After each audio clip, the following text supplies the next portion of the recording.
Okay, 9th standard. आज का हमारा टॉपिक है ग्राफिकल रिप्रेजेंटेशन ऑफ मोशन, यानी मोशन को हम ग्राफ में रिप्रेजेंट करेंगे। कितने तरह के ग्राफ बनेंगे, ये टॉपिक ऑलरेडी मैंने कल स्टार्ट किया है, बट इसको और अच्छे से आज डिटेल में समझाता हूं। तो मोशन को अब हम ग्राफ में रिप्रेजेंट करने वाले हैं। तो दो तरह के ग्राफ बनेंगे, एक बनेगा डिस्टेंस टाइम ग्राफ, दूसरा बनेगा वेलोसिटी टाइम ग्राफ। मोशन को ग्राफ में रिप्रेजेंट करने के कितने टाइप्स हैं? दो, distance time graph, velocity time graph. अब डिस्टेंस टाइम ग्राफ में दो क्वांटिटी है, डिस्टेंस और टाइम। क्या नहीं है? स्पीड, यानी कि डिस्टेंस टाइम ग्राफ से हमको क्या मिलेगा? स्पीड। वेलोसिटी टाइम ग्राफ में भी दो क्वांटिटी है, वेलोसिटी और टाइम। क्या नहीं है? डिस्टेंस, यानी वेलोसिटी टाइम ग्राफ से हमको क्या मिलेगा? Distance. Graphical representation of motion में दो तरह के ग्राफ पढ़ने हैं, distance time graph, velocity time graph. तो सबसे पहले आओ डिस्कस करते हैं डिस्टेंस टाइम ग्राफ क्या होता है। Distance time graph is used to calculate the speed of the object. अगर ऑब्जेक्ट की स्पीड तुम्हें पता करनी है तो वो डिस्टेंस टाइम ग्राफ से तुम पता कर सकते हो। अब डिस्टेंस टाइम ग्राफ में हम दो केस लेंगे। डिस्टेंस टाइम ग्राफ में हम कितने केस लेंगे? दो केस लेंगे।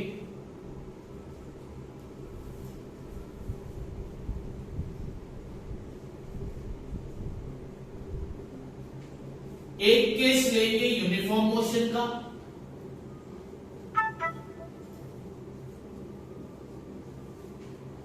और दूसरा केस लेंगे नॉन यूनिफॉर्म मोशन का।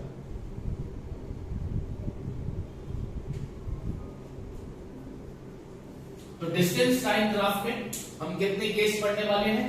Distance time graph uniform motion का, distance time graph non uniform motion का। तो सबसे पहला मैं तुम्हें पढ़ाऊंगा distance time graph uniform motion का कैसे होता है। तो यहां पर मैंने एक टेबल लिया है। अब ये टेबल को ध्यान से समझो। तो टेबल के दो कॉलम में टाइम और डिस्टेंस। टाइम को मेजर किया है सेकंड में, डिस्टेंस को मेजर किया है मीटर में। 0 सेकंड पर ऑब्जेक्ट ने कितना डिस्टेंस कवर किया? 0 मीटर। 10 सेकंड पर 1 मीटर, 20 सेकंड पर 2 मीटर, 30 सेकंड पर 3 मीटर, 40 सेकंड पर 4 मीटर। अब ये टेबल से तुम्हें क्या समझ में आया? सबसे पहला टाइम गैप देखो, 0 to 10 के बीच में कितने सेकंड का गैप है? 10 सेकंड का। 10 to 20 के बीच में कितने सेकंड का गैप है? 10 सेकंड का। 20 to 30 के बीच में कितने सेकंड का गैप है? 10 सेकंड का। और 30 to 40 के बीच में कितने सेकंड का गैप है? 10 सेकंड का। यानी कि अपने पास टाइम इंटरवल जो है वो कितना है? 10 सेकंड का। अब डिस्टेंस को देखो, 0 to 1 के बीच में कितने का डिफरेंस है? 1 का, 1 मीटर का। 1 और 2 के बीच में कितने मीटर का डिफरेंस है? 1 मीटर का। 2 और 3 मीटर के बीच में कितने का डिफरेंस है? 1 मीटर का। 3 और 4 मीटर के बीच में कितने का डिफरेंस है? 1 मीटर का। इससे क्या समझ में आया कि हर 10 सेकंड में ऑब्जेक्ट कितना डिस्टेंस ट्रैवल कर रहा है? 1 मीटर। हर 10 सेकंड में ऑब्जेक्ट कितना डिस्टेंस ट्रैवल कर रहा है? 1 मीटर। हर 10 सेकंड में ऑब्जेक्ट कितना डिस्टेंस ट्रैवल कर रहा है? 1 मीटर का। तो तुम यहां पे लिखते हो distance travelled by object in equal time interval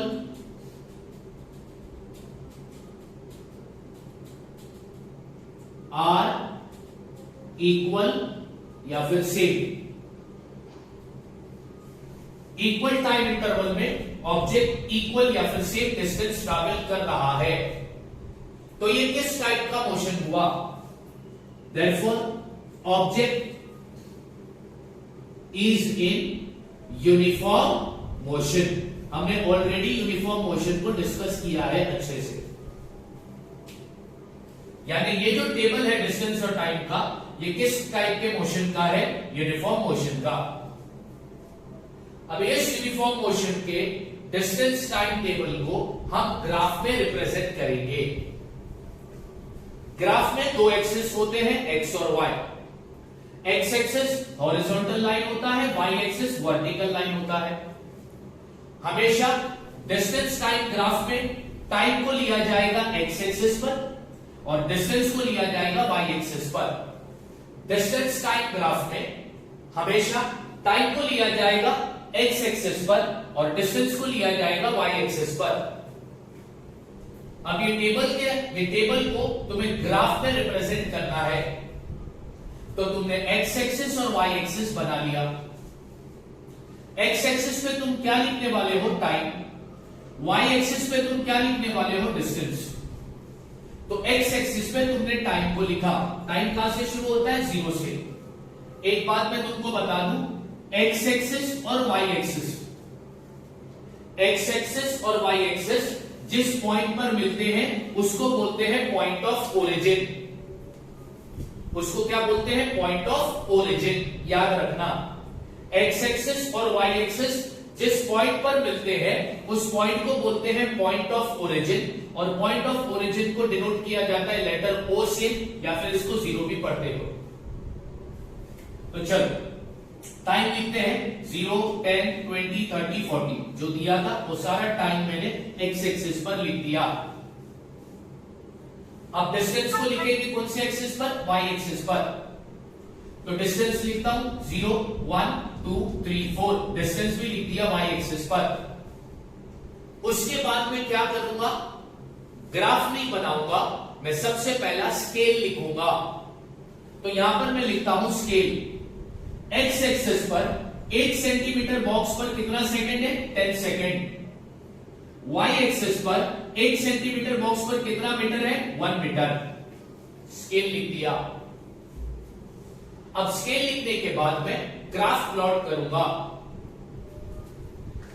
तो 0 सेकंड पर 0 डिस्टेंस ट्रैवल किया था, तो 0 का 0 आ गया। 10 सेकंड पर 1 मीटर, 20 सेकंड पर 2 मीटर, 30 सेकंड पर 3 मीटर, 40 सेकंड पर 4 मीटर। मैंने ग्राफ प्लॉट कर दिया। ग्राफ प्लॉट करने के बाद ये जो ब्लू कलर की लाइन आई है, ये लाइन कैसी है? तो तुम बोलोगे straight line.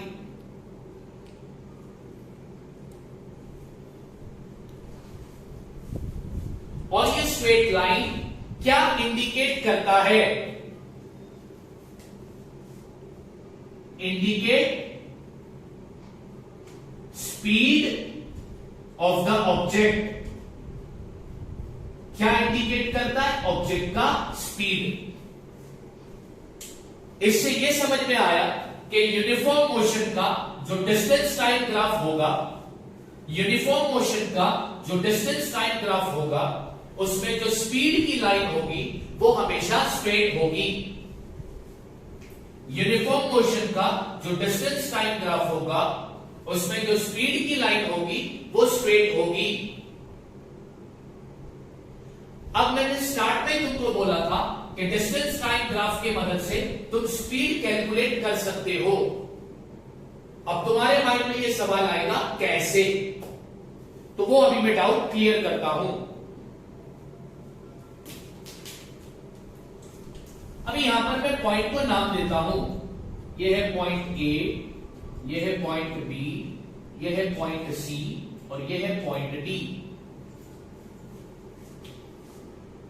Distance time graph से क्या कैलकुलेट किया जाता है? स्पीड। अब यहां पर एक एग्जांपल के तौर पर क्वेश्चन ऐसा आ सकता है, find the speed between, find the speed of the object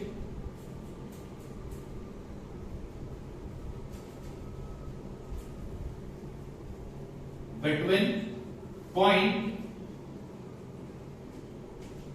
C and D, point C से लेकर डी तक ऑब्जेक्ट का स्पीड क्या था ये कैलकुलेट करो। ऑब्जेक्ट की स्पेलिंग सही था, ऑब्जेक्ट। क्वेश्चन क्या लिखा है, find the speed of the object between point C and D. C से लेकर डी तक ऑब्जेक्ट का स्पीड क्या था वो कैलकुलेट करके बताओ इस डिस्टेंस टाइम ग्राफ से। ठीक है बच्चों, अब जरा मेहरबानी करके ध्यान देना, कौन से दो पॉइंट का डिस्टेंस चाहिए, सी और डी का। तो सी से मैंने परपेंडिकुलर लाइन बनाई, एक्स एक्सिस पर भी और वाई एक्सिस पर भी। डी से भी मैंने परपेंडिकुलर लाइन बनाई, एक्स एक्सिस पर भी और वाई एक्सिस पर भी।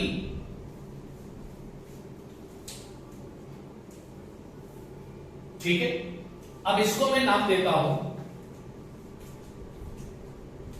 इस पॉइंट को नाम देता हूं मैं T1 और इस पॉइंट को नाम देता हूं मैं T2। T stand for time. इसको मैं नाम देता हूं S1 और इसको मैं नाम देता हूं S2। S stand for distance या डिस्प्लेसमेंट, याद रखना। S स्टैंड फॉर डिस्टेंस या डिस्प्लेसमेंट, याद रखना। T stand for time.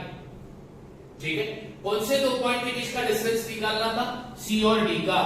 तो मैंने क्या बोला, पॉइंट C से x एक्सिस पर भी और y एक्सिस पर भी एक परपेंडिकुलर लाइन बनाओ। पॉइंट D से भी x एक्सिस पर और y एक्सिस पर परपेंडिकुलर लाइन बनाओ, उस लाइन के नाम दो। अब फाइंड स्पीड करना है। स्पीड का फॉर्मूला क्या होता है, speed is equal to distance upon time.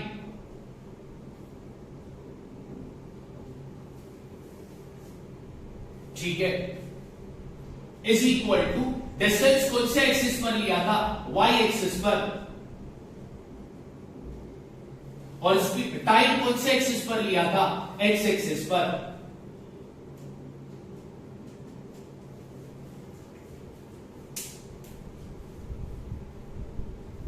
Graph में, नाइन्थ स्टैंडर्ड के बच्चों जरा ध्यान से सुनना, ग्राफ में y axis upon x axis, इसको कहते हैं स्लोप।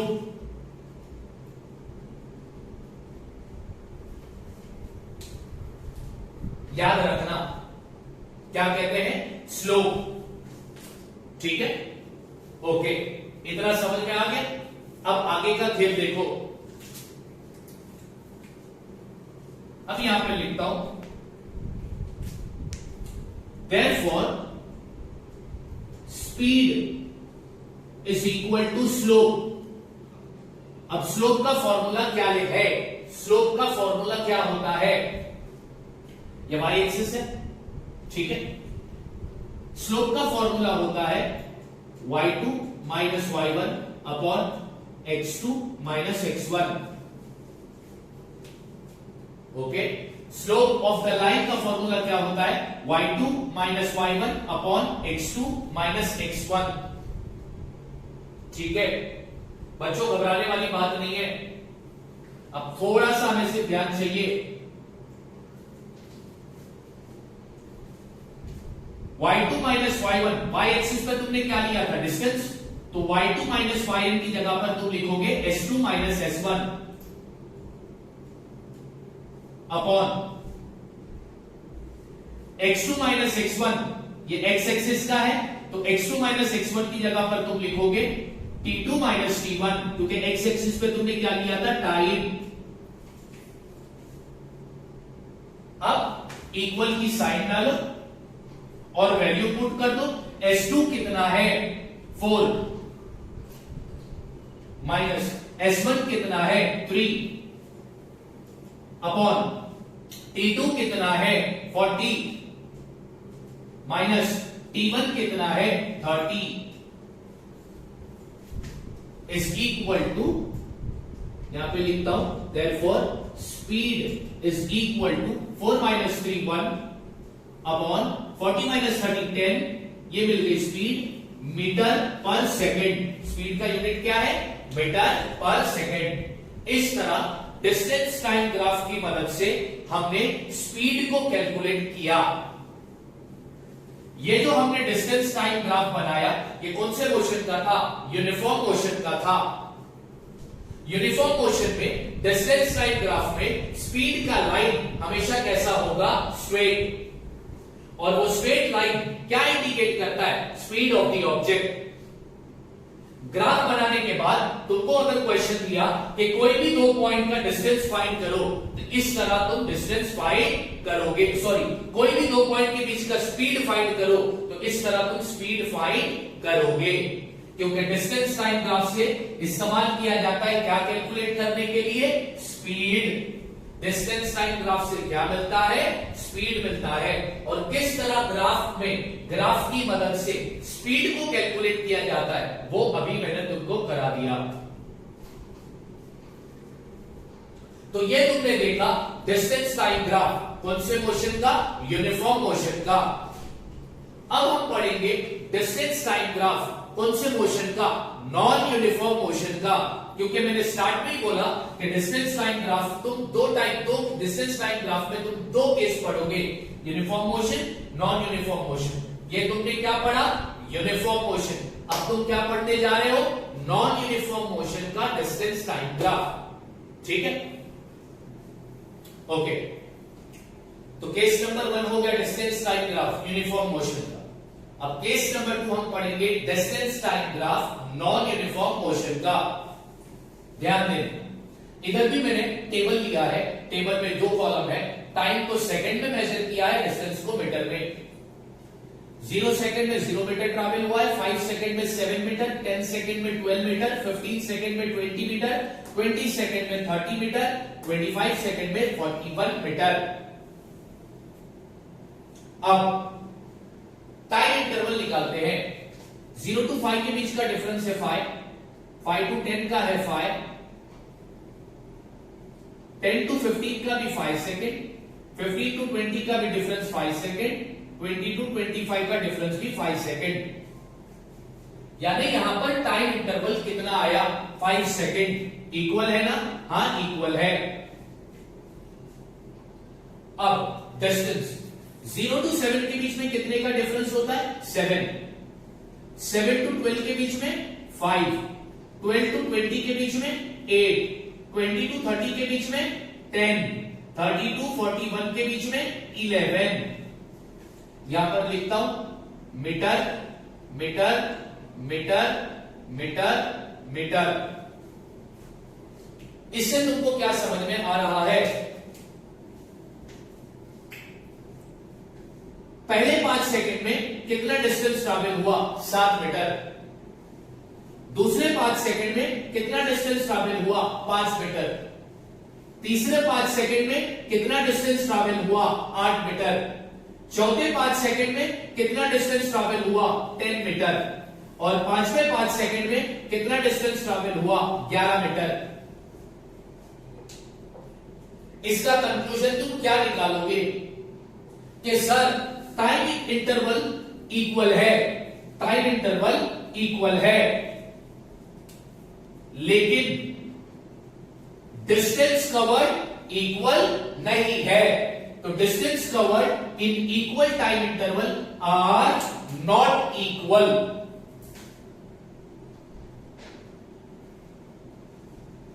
क्या ऑब्जेक्ट ने इक्वल टाइम इंटरवल में इक्वल डिस्टेंस कवर किया? नहीं। तो ये किस टाइप का मोशन हुआ? Therefore object is in non uniform motion.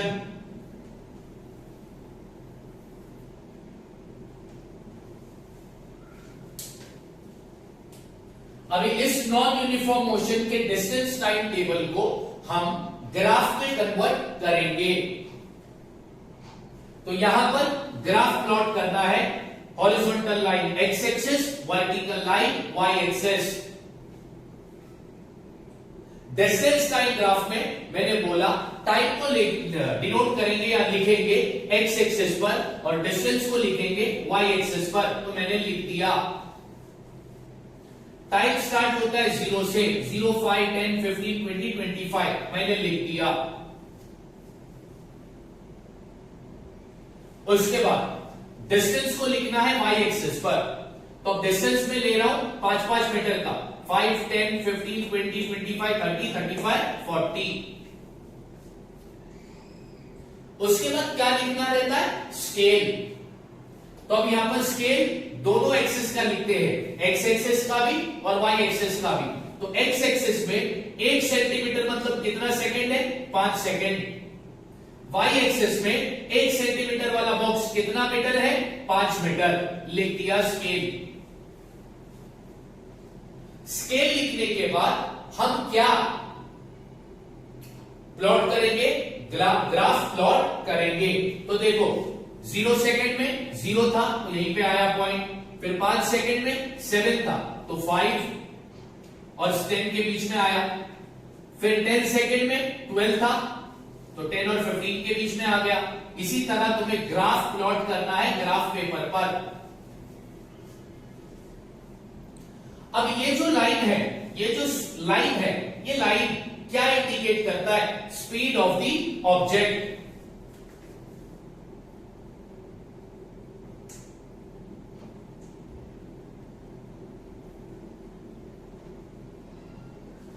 क्या नॉन यूनिफॉर्म मोशन में डिस्टेंस टाइम ग्राफ का स्पीड का लाइन स्ट्रेट है, नहीं, तो यहां पे लिखेंगे नॉट अ स्ट्रेट लाइन।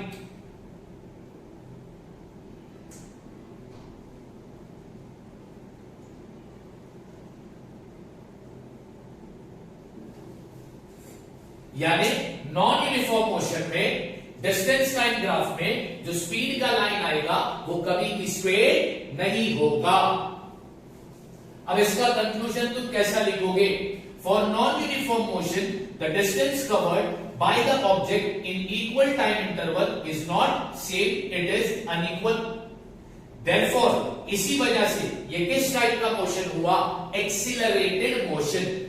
ये किस टाइप का मोशन हुआ, एक्सीलरेटेड मोशन। ये किस टाइप का मोशन हुआ, एक्सीलरेटेड मोशन, क्योंकि यहां पर स्पीड यानी कि वेलोसिटी चेंज होगी। तो ऑब्जेक्ट जब मोशन में होता है और वेलोसिटी चेंज होती है, जैसे जैसे टाइम पास हो रहा है वैसे वैसे वेलोसिटी अगर चेंज होती हो तो उसको हम क्या बोलते हैं, एक्सीलरेटेड मोशन। बात समझ में आई? तो तुमने डिस्टेंस टाइम ग्राफ के दोनों भी केस देख लिए, यूनिफॉर्म मोशन का भी और नॉन यूनिफॉर्म मोशन का भी। और तुमको ये भी बताया जो तुम्हारे टेक्स्ट बुक में नहीं था कि डिस्टेंस टाइम ग्राफ से स्पीड को किस तरह कैलकुलेट किया जाता है। ग्राफिकल रिप्रेजेंटेशन ऑफ मोशन के दो पार्ट थे, distance time graph, velocity time graph. Distance time graph complete हो चुका है, अब हम पढ़ेंगे वेलोसिटी टाइम ग्राफ। ठीक है, उसके लिए मुझे थोड़ा ये रब करना होगा। ऑलराइट स्टूडेंट, अब हम पढ़ने जा रहे हैं वेलोसिटी टाइम ग्राफ। मैं यहां पर इसका स्केल लिख दूं, उसके बाद फिर मैं स्टार्ट करूंगा। On X axis 1 centimetre is equal to 1 hour. On Y axis 1 centimetre is equal to 10 kilometre per hour. Okay, तो बच्चों velocity time graph, velocity time graph is used to calculate the distance of the object. Velocity time graph से हमें क्या पता चलेगा, object का distance. Now velocity time graph में हम कितने केस पढ़ेंगे, 3 केस पढ़ेंगे। पहला पढ़ेंगे यूनिफॉर्म वेलोसिटी, दूसरा पढ़ेंगे यूनिफॉर्म एक्सीलरेशन और तीसरा पढ़ेंगे नॉन यूनिफॉर्म एक्सीलरेशन। यानी वेलोसिटी टाइम ग्राफ में तुम कितने तरह के ग्राफ पढ़ने वाले हो, 3 तरह का ग्राफ पढ़ने वाले हो। पहला वेलोसिटी टाइम ग्राफ पढ़ोगे यूनिफॉर्म वेलोसिटी का, दूसरा वेलोसिटी टाइम ग्राफ पढ़ोगे यूनिफॉर्म एक्सीलरेशन का, और तीसरा वेलोसिटी टाइम ग्राफ पढ़ोगे नॉन यूनिफॉर्म एक्सीलरेशन का। तो सबसे पहला वाला ग्राफ पहला वाला केस पढ़ते हैं। यहां पर मैंने वेलोसिटी टाइम ग्राफ बनाया है यूनिफॉर्म वेलोसिटी का। अब यूनिफॉर्म वेलोसिटी का मतलब क्या होगा? यूनिफॉर्म वेलोसिटी का मतलब होगा कि वेलोसिटी सेम होगी, वेलोसिटी सेम होगी, वेलोसिटी चेंज नहीं होगी। जैसे जैसे टाइम पास होगा वैसे वैसे वेलोसिटी सेम ही रहेगी, चेंज नहीं हो रही है। फॉर एग्जांपल यहां पर वेलोसिटी टाइम ग्राफ में टाइम को लिखा जाएगा एक्स एक्सिस पर और वेलोसिटी को लिखा जाएगा वाई एक्सिस पर। तो मैंने वेलोसिटी टाइम ग्राफ में टाइम को लिख दिया एक्स एक्सिस पर और वाई एक्सिस पर क्या लिख दिया? वेलोसिटी को। टाइम को मेजर कर रहा हूं मैं आवर में और वेलोसिटी को किलोमीटर पर आवर में। अब ये ग्राफ को अगर तुम देखोगे तो तुम ध्यान से देखना, फर्स्ट आवर में वेलोसिटी क्या थी? 60। सेकेंड आवर में वेलोसिटी क्या है? 60। थर्ड आवर में वेलोसिटी क्या है? 60। फोर्थ आवर में वेलोसिटी क्या है? 60। और फिफ्थ आवर में भी वेलोसिटी क्या है? 60। यानी जैसे जैसे टाइम पास हो रहा है वैसे वैसे ऑब्जेक्ट की वेलोसिटी भी सेम ही है, कांस्टेंट है, वेलोसिटी में कोई चेंजेस नहीं आ रहा है। तो यहां पर वेलोसिटी यूनिफॉर्म है। और ये जो लाइन है ये क्या इंडिकेट करता है? Distance travelled, distance travelled by the object.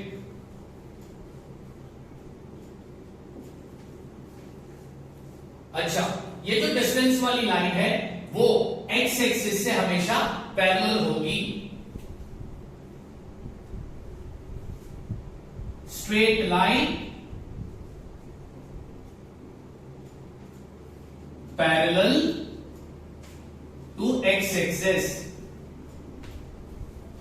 अगर तुमको किसी ने बोला कि वेलोसिटी टाइम ग्राफ में यूनिफॉर्म वेलोसिटी में जो डिस्टेंस वाला लाइन होता है वो कैसा होता है, तो तुम बोलोगे स्ट्रेट होता है और वो एक्स एक्सिस से पैरेलल होता है।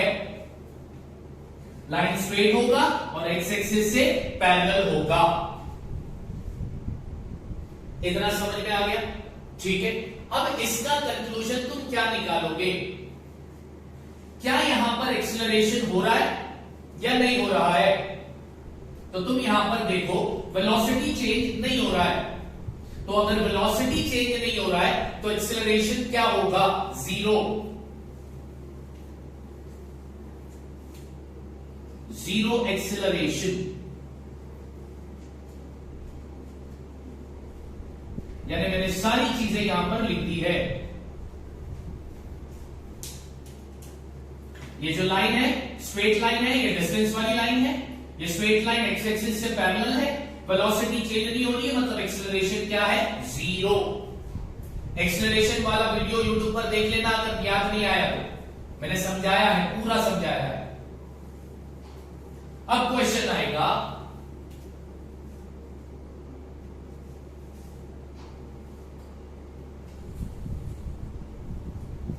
Find the distance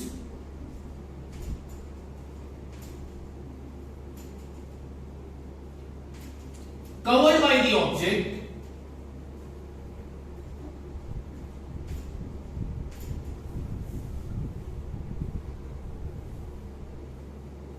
between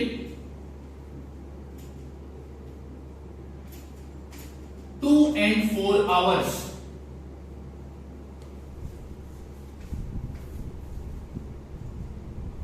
What we need to find? We need to find the distance.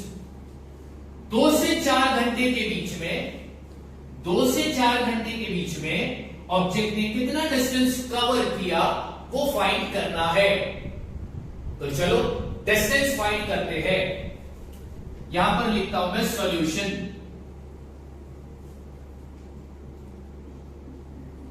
सबसे पहला तुम्हें डिस्टेंस का फॉर्मूला आना चाहिए। स्पीड का फॉर्मूला क्या है? Distance upon time. तो डिस्टेंस का फॉर्मूला क्या बनेगा? Distance is equal to speed multiply by time, या फिर ऐसा लिखो distance is equal to velocity multiply by time. ठीक है, ओके। मैंने डिस्टेंस का फॉर्मूला भी लिख दिया। अब ध्यान देना, देयरफॉर अब ये ग्राफ की मदद से हमें क्या कैलकुलेट करना है, डिस्टेंस। तो यहां पे लिखता हूं डिस्टेंस इज इक्वल टू, पहला क्या है, वेलोसिटी। अब यहां पर वेलोसिटी कैसी है, यूनिफॉर्म, यानी हर 1 घंटे में ऑब्जेक्ट का स्पीड क्या है, 60। तो यहां पे लिखता हूं वेलोसिटी क्या है, 60 kilometre per our multiply by time, multiply by time. अब यहां पर तुमको कितने घंटे के बीच का डिस्टेंस निकालने बोला था, बिटवीन 2 to 4 आवर्स। तो टाइम कैसा आएगा, 4 माइनस 2 आवर, डिफरेंस निकालेंगे। Therefore, distance is equal to 60 multiply by 4 minus 2 कितना होता है, 2 is equal to 62 सा कितना हो गया, 120 किलोमीटर। यानी 2 से 4 घंटे के बीच में ऑब्जेक्ट ने कितना डिस्टेंस ट्रैवल किया, 120 किलोमीटर। ये एक तरीका है डिस्टेंस फाइंड करने का। अब दूसरा तरीका भी बताता हूं मैं डिस्टेंस फाइंड करने का। अब तुम्हारी मर्जी है कि तुम्हें कौन सा मेथड से डिस्टेंस फाइंड करना है, it is completely depend upon you.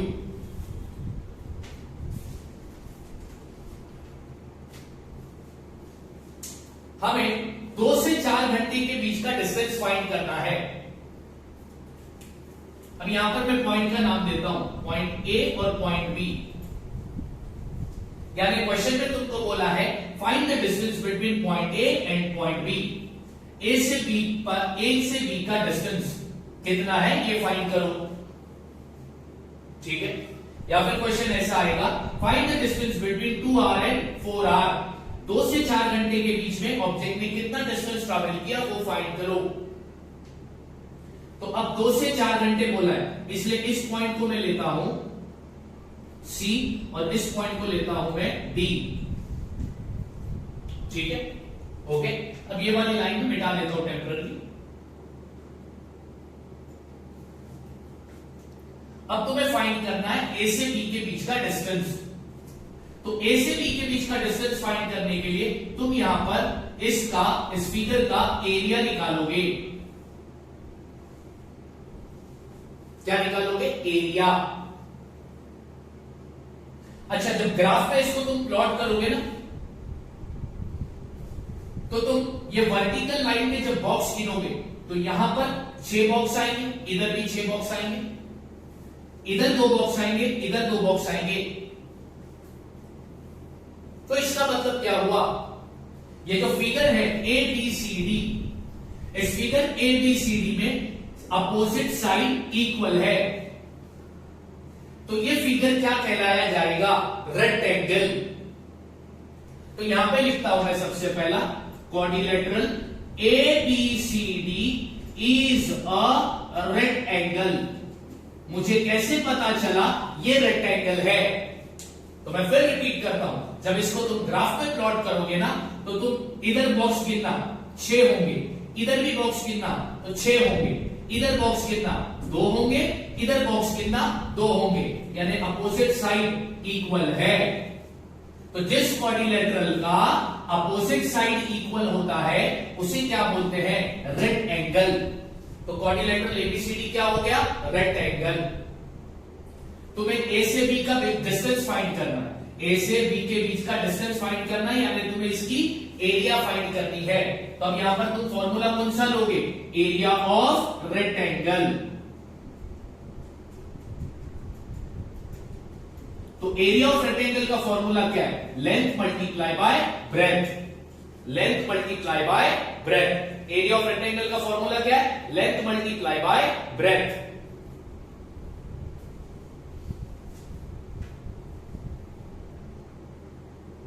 अब ध्यान देना, ये फिगर को जब तुम बराबर करोगे, इसको सही कर दोगे, तो ये लेंथ है और ये ब्रेथ है। लेंथ हमेशा बड़ा होता है, ब्रेथ हमेशा छोटा होता है, ठीक है। तो ये लेंथ है और ये ब्रेथ है। तो यहां पे लिखता हूं therefore area of quadrilateral ABCD यानी एरिया ऑफ रेक्टेंगल हो गया ये, इज इक्वल टू लेंथ क्या ले रहे हो AD मल्टीप्लाई बाय ब्रेथ क्या ले रहे हो AB। अब तुम्हारी मर्जी, चाहे लेंथ AD लो या BC लो, चाहे ब्रेथ AB लो या DC low, it is completely depend upon you, चलेगा। अब कुछ नहीं करना है बच्चों, सीधा चुपचाप वैल्यू डालनी है। Therefore, area of quadrilateral ABCD is equal to AD कितना है, A से D के बीच का डिस्टेंस कितना है 60 मल्टीप्लाई A से B के बीच का डिस्टेंस अगर तुम निकालोगे तो 2 आएगा, दो बॉक्सेस है ना, मल्टीप्लाई बाय 2, तो 62 सा कितना हो गया 120 किलोमीटर। तो डिस्टेंस निकालने के मैंने तुमको दो तरीके बताया, या तो ये तरीका अपना लो या तो ये तरीका अपना लो। इस तरह वेलोसिटी टाइम ग्राफ से डिस्टेंस कैलकुलेट किया जाता है। डिस्टेंस टाइम ग्राफ से क्या कैलकुलेट किया जाता है, स्पीड, मैंने बता दिया। वेलोसिटी टाइम ग्राफ से क्या कैलकुलेट किया जाता है, डिस्टेंस, मैंने बता दिया। अब इस वेलोसिटी टाइम ग्राफ के कितने केस है, 3। कौन कौन से, uniform velocity, uniform acceleration, non uniform acceleration. हमने कौन सा केस अभी पढ़ा, यूनिफॉर्म वेलोसिटी का। यूनिफॉर्म वेलोसिटी में डिस्टेंस वाली जो लाइन होगी ग्राफ में वो कैसी होगी, स्ट्रेट और एक्स एक्सिस से पैरेलल होगी। क्या वहां पर एक्सीलरेशन होगा, नहीं होगा, इसलिए जीरो एक्सीलरेशन।